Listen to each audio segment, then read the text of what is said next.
Hey guys, welcome back to the Superflat series. Oh boy, it feels good to be back. I've been pretty busy chipping away at the Haunted Hunt project, but I keep running into the same issue over and over at the minute, and I keep running out of redstone, unfortunately. And because I play on a Superflat world, redstone is a little bit harder to get, so you kind of have to be a little bit more creative when collecting the materials. So I've built this. It's a voidless trading system. I built the farm a couple of days ago and it works brilliant, but the building itself just is a little bit sad and dull. So I feel like we'll just give it a little bit of colour, a bit more detail today, and kind of let it blend in with the world. As you can see, I've already gave it some sort of structure with the black stone and the mangrove fences and a little bit of stone texturing on the walls. But, wait, where are you going? Come back here. But as you can see, it's a little bit bland. There's no windows, no path, anything like that. And then if you look from this angle here, I don't know if you can see from here, but when I fly over with my elytra, I kind of get this weird kind of line that just kind of stops dead. And I kind of want to add a little bit more extra to the roof as well, because yeah, that starts to annoy me when I fly over. And then once I'm happy with all that, I want to start upgrading the inside too.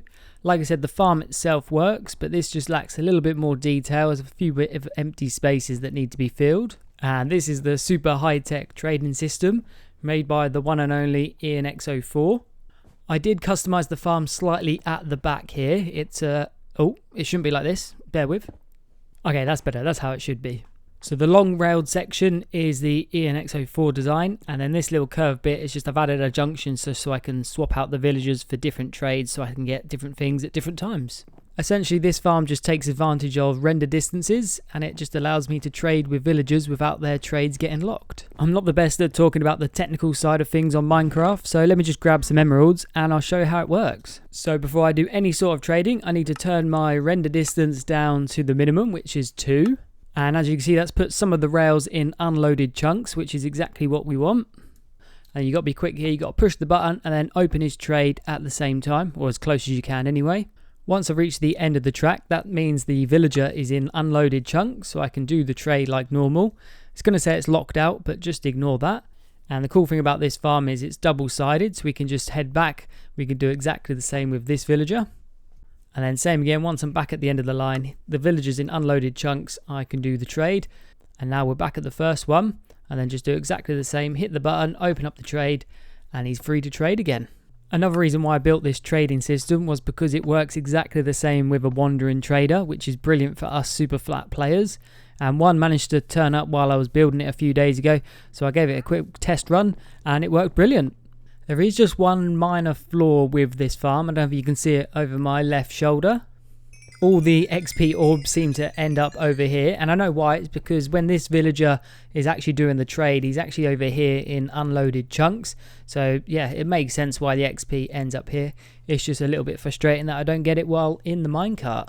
But like I said, it's just a minor fault. As long as I'm getting my redstone or whatever material I'm trading for, XP at the end of the day is just a bonus. So it's all good. So the 2 empty spaces I was on about earlier after I complete the exterior is this section here. Not really a fan of what I've done with this. And up here as well, I've got plenty of room. Not sure what I'm going to do yet. And just before I crack on with the exterior, I just want to mention to you guys that I've started my own Discord server. So if you want to get involved with the community, head over to the link down below. And also I've got a Twitch account now. I do the odd live stream, maybe on the odd Friday, things like that. But yeah, I've left the links down below if you want to get involved. But without further ado, let's crack on with this build.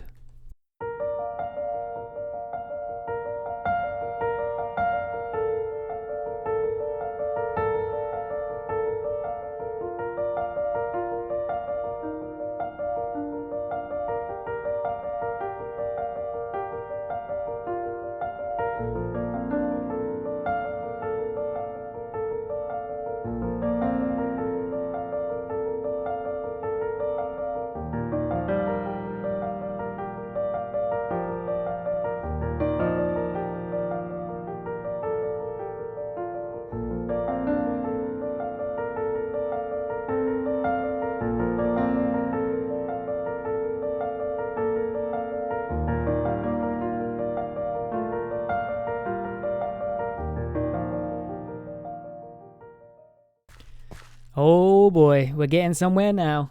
It's looking pretty good if I don't say so myself. What do you guys think? Finally got a little bit of colour out the front here, colour on the walls. I've swapped out the mangrove fences for the blackstone. It's just a little bit too mangrovey, if that's a word. Also added this nice little bridge with a little water feature, which I did put tropical fish in, but I can't see them. Oh, here they are. They're all just huddled in a corner here. And you'll be surprised how just a half slab and a hole full of water really changes the flatness to it. It's really good. And this is the path back. I haven't fully done the path yet because there's going to be some builds in between later down the line. As you can see though, it's still not fully complete. The windows at the top there still need window frames. I still want to add a little bit of more texturing to the colour of the walls at the top as well.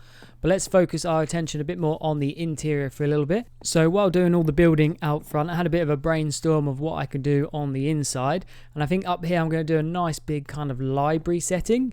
Bookshelves, places to sit for people, maybe a little fireplace and some chairs around just so you can pop open a book, relax and read. Because I've got the storage down there, which is probably going to be plenty enough.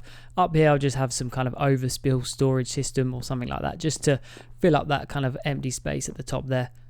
Oh yeah, and I also need to give these villagers some jobs as well, but I need to work out what trades I want in here for the trading system.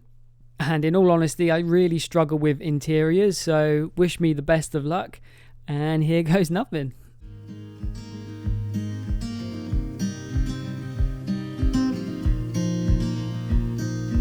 Windows down, scattered clouds, smell of spring outside.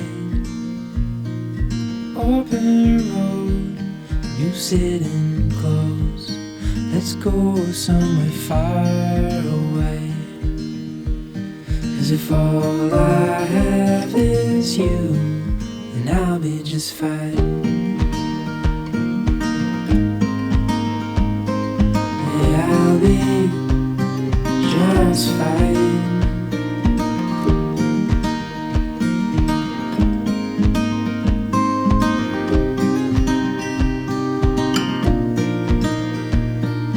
Heading for the western shore, while the sun it slowly fades. Days are full, and I'll spend them with you. So let's go somewhere far away. 'Cause if all I have is you, then I'll be just fine. Not gonna lie, that build went a lot smoother than expected, especially considering it's an interior and I'm absolutely awful at them. I'm not sure if it was just the size of the room, but everything just seemed to fit perfect and I'm pretty happy with it. As you can see behind me, we've got the fireplace area looking all nice and cozy. Over here is the library section with some fancy chairs and plenty of books to choose from. And for the ceiling, I decided to put a few beams of, stripped dark oak across there with some leaves wrapped around it just to give it some structure and depth. And over in the other corner, we've got a bit of an informal storage system just for some overflow items. Just some barrels in a corner, a shelving unit. I was meant to get some cobwebs as well. I can bring them back later on. And I know I said the build process was pretty smooth, but there was an issue. It was one minor issue, but there was an issue. So I'm guessing it happened during one of the nights while I was working on the library. A zombie must have slowly crept in through this fairly easy door to walk through. And you know what zombies are attracted to? Yep, my villagers. So he managed to infect these three over here and also these three here. Luckily for me, he didn't infect these three over here. I'm just guessing he just didn't know these guys existed because of pathfinding and how far he can see. And I don't know why I'm only just noticing this now, but they go quite well with the room. They've got a really nice shade of green on them. But unfortunately, I can't keep them like this. They are literally pointless in zombie state. So let's make some potions and some golden apples. Oh, almost forgot to show you this new addition as well. It kind of just breaks up the room a little bit better. There's quite a few tracks and things in sight, which I kind of hid behind the wall there. Anyways, on to the potions.